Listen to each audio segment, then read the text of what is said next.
Rasmussen Reports has a poll out. 86% of voters nationwide say there should be limits on what the federal government can do.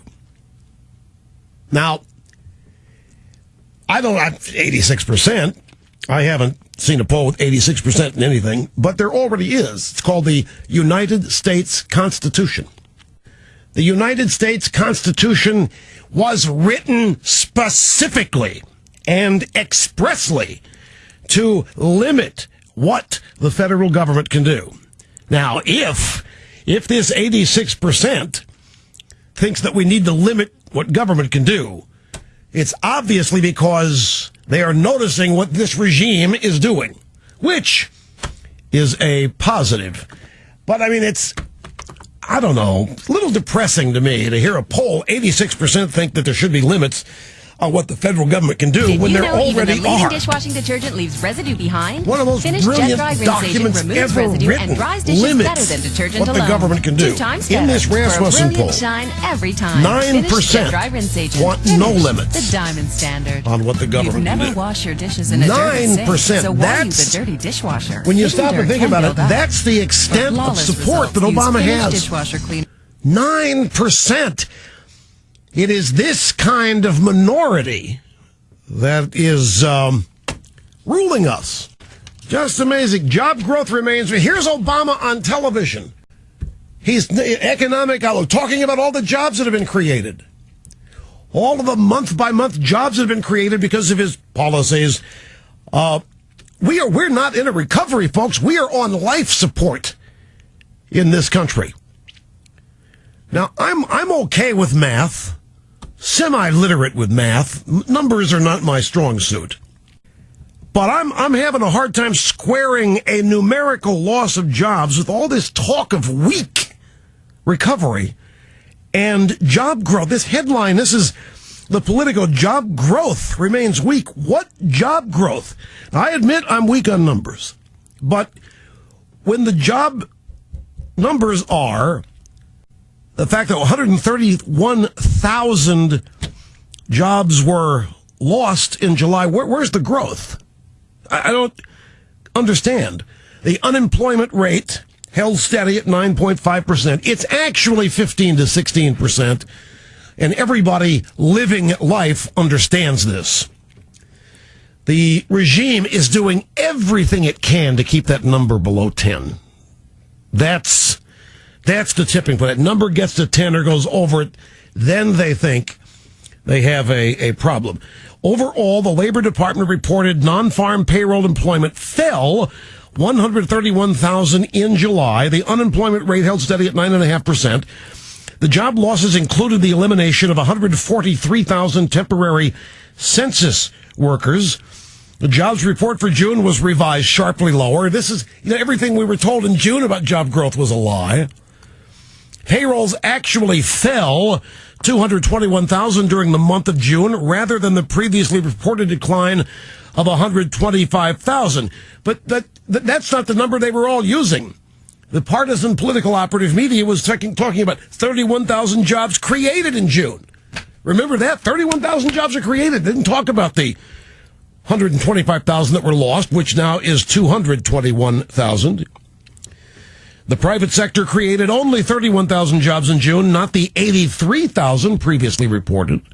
So, I'm having a tough time understanding the numerical loss of jobs with the talk of a weak recovery, or any kind of a recovery, or this Politico headline, job growth remains weak. Look at, actually, a couple of news stories here, but if Reuters is one, U.S.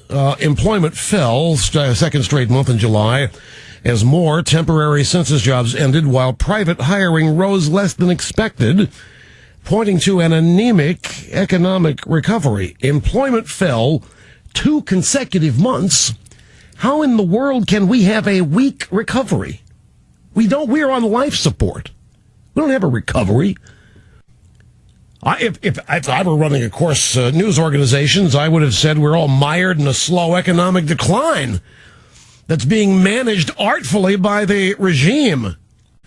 But at this rate, folks, our economy is going to be weakly recovering on its way to a depression. Job growth remains weak. The partisan political operatives in the old media have a strange way of communicating with us. I would have said private sector job growth remains dangerously weak given the administration's $1 trillion stimulus bill. All the stimulus that we've had, Obama's out there today lying through his teeth about all the jobs that have been created. How do you lose 131,000 jobs in July and still have unemployment be 9.5%? None of these numbers make any sense whatsoever. And we've had all this stimulus, and we've had all of these bailouts, and we're still losing jobs. We're leaking, spilling, losing. The economy overall is continuing to shed jobs. Headline says that political job growth remains weak. There isn't any job growth. And I don't think we can even trust these numbers because June's being revised downward.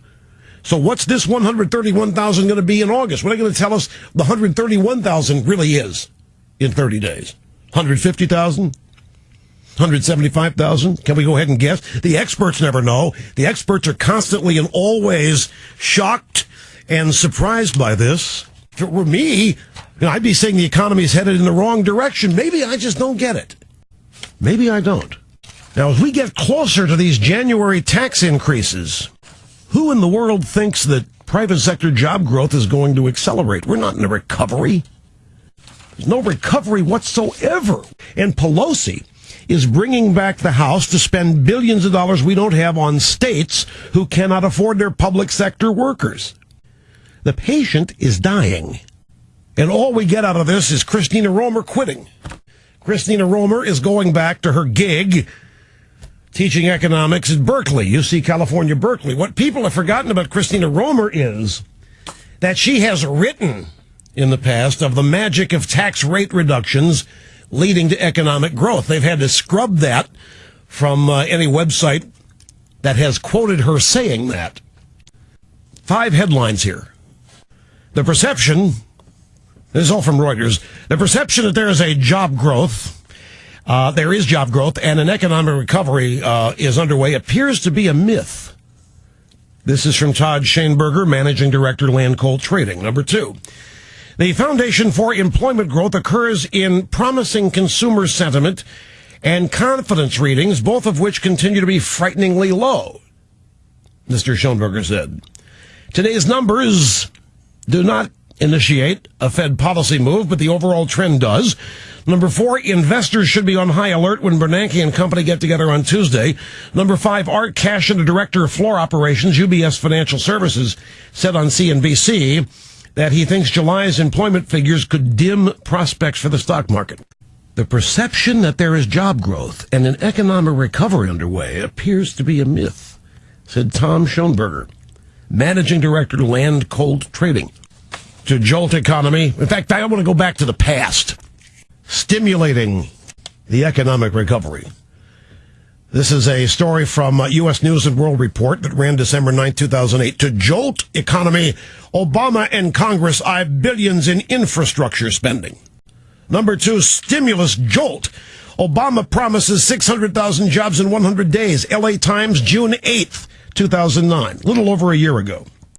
And Biden's out there saying, we're going to be, by this time, producing 500,000 jobs a month.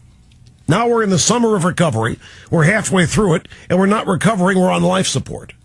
We go back and we look at what all of these people said. Biden, Obama, others in the media promising all this great stuff as a result of the stimulus spending. Let's move to the present. Stephen Dinan, Washington Times, Social Security in the red this year.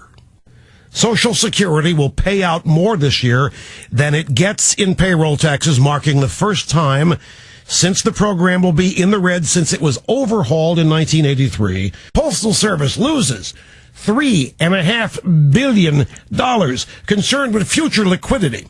Fannie Mae seeks $1.5 billion from the Treasury after its 12th straight loss. Fannie Mae, another bailout needed.